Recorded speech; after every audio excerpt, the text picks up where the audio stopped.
देवशयनी एकादशी पूजा विधि एवं व्रत कथा। आषाढ़ मास के शुक्ल पक्ष की एकादशी को देवशयनी एकादशी, हरिशयनी एकादशी, महा एकादशी, सौभाग्यदायिनी एकादशी, पद्मनामा एकादशी तथा प्रबोधिनी एकादशी के नाम से जाना जाता है। ये एकादशी सभी एकादशियों में विशेष मानी जाती है।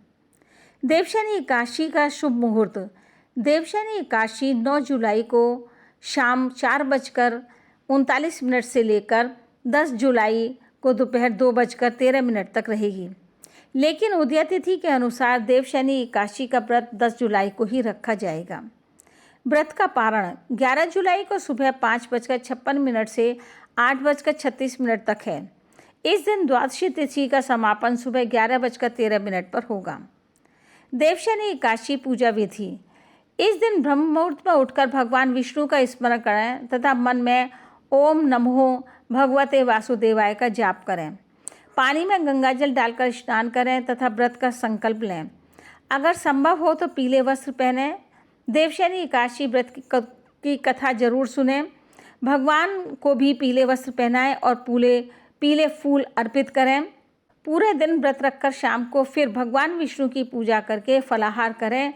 भगवान विष्णु की पूजा करते समय इस मंत्र का जाप करें। सुप्ते त्वैत जगन्नाथ जगत सुप्तम भवेदिदम विबुद्धे त्वामि बुद्धेत जगत सर्व चराचरम। देवशयनी एकादशी का महत्व। पौराणिक ग्रंथों एवं धार्मिक मान्यता अनुसार देवशयनी एकादशी के दिन षष्ठी के पालनहार भगवान विष्णु 4 माह के लिए योग निद्रा में चले जाते हैं और षष्ठी का संचालन भगवान शिव करते हैं। इन 4 महीनों में मांगलिक कार्य जैसे विवाह, मुंडन, सगाई, गृह प्रवेश आदि नहीं किए जाते हैं, पर धार्मिक कार्य यथावत चलते रहते हैं। इन महीनों में जाप, तप तथा व्रत बहुत फलदायी होते हैं। भगवान विष्णु के निद्रा काल के साथ ही चतुर्मास शुरू हो जाता है। 4 महीने के पश्चात कार्तिक मास के शुक्ल पक्ष की एकादशी को भगवान विष्णु योग निद्रा से जागते हैं। पद्म पुराण के अनुसार इस दिन व्रत करने से जीवन के सारे पाप दूर हो जाते हैं तथा व्यक्ति जन्म मरण के बंधन से छूट जाते हैं। भागवत महापुराण के अनुसार देवशयनी एकादशी के दिन शंखासुर नामक दैत्य मारा गया था। तभी से भगवान विष्णु 4 माह के लिए क्षीर सागर में सोने चले जाते हैं। बन रहे हैं 3 योग। वैदिक पंचांग के अनुसार इस दिन रवि योग, शुभ योग तथा शुल्क योग बन रहे हैं। रवि योग सुबह 5:32 से लेकर सुबह 9:56 तक है। शुभ योग सूर्योदय के साथ प्रारंभ होगा।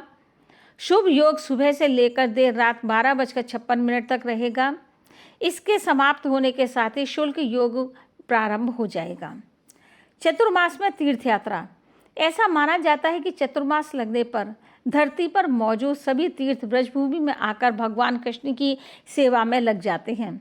इसलिए चतुर्मास के दौरान सभी तीर्थों का पुण्य एकमात्र ब्रज की यात्रा और दर्शन से मिल जाता है। इसलिए इन दिनों में ब्रज की यात्रा बहुत शुभ मानी जाती है। देवशयनी एकादशी व्रत कथा। भगवान श्री कृष्ण ने यह कथा महाराजा युधिष्ठिर को इस प्रकार सुनाई। सतयुग में मांधाता नाम का चक्रवर्ती राजा राज्य करता था। एक बार उसके राज्य में 3 साल तक बारिश नहीं हुई। अकाल पड़ गया और चारों तरफ त्राही त्राही मच गई। इसी कारण लोगों की धर्म से आस्था और विश्वास डगमगाने लगा। एक दिन राज्य की जनता ने राजा को अपना दुख बताया। राजा सुनकर बहुत विचलित हुए। जब राजा ने यह सब सुना तो वह सोचने लगे कि मुझसे ऐसा कौन सा पाप हो गया जिसके कारण मेरे राज्य की जनता को इतना कष्ट भोगना पड़ रहा है। मैं तो अपनी जनता का पालन बच्चों की भांति करता हूँ, फिर भी प्रजा को इतना कष्ट क्यों। इस संकट से बाहर आने के लिए राजा ब्रह्मा जी के पुत्र अंगिरा ऋषि के पास गए। ऋषि ने अपने आश्रम में राजा को देखकर आने का कारण पूछा। तब राजा ने हाथ जोड़कर विनम्रता से कहा, मैंने हमेशा पूरी निष्ठा के साथ अपनी प्रजा का पालन किया है, अपने धर्म का पालन किया है, फिर भी मेरे राज्य की जनता इतना अधिक कष्ट क्यों भोग रही है। ऋषिवर कृपया समाधान बताइए। अंगिरा ऋषि बोले, राजन, यह सतयुग है। यहाँ पर छोटी सी गलती की भी बड़ी सजा मिल सकती है। ऋषि आगे बोले, यहाँ ब्राह्मण के अतिरिक्त किसी को भी तप करने का अधिकार नहीं है। जबकि आपके राज्य में एक शुद्ध तपस्या कर रहे हैं। इसी कारण राज्य में वर्षा नहीं हुई है। इसलिए यदि आप प्रजा का भला चाहते हैं तो उस शूद्र का वध कर दो।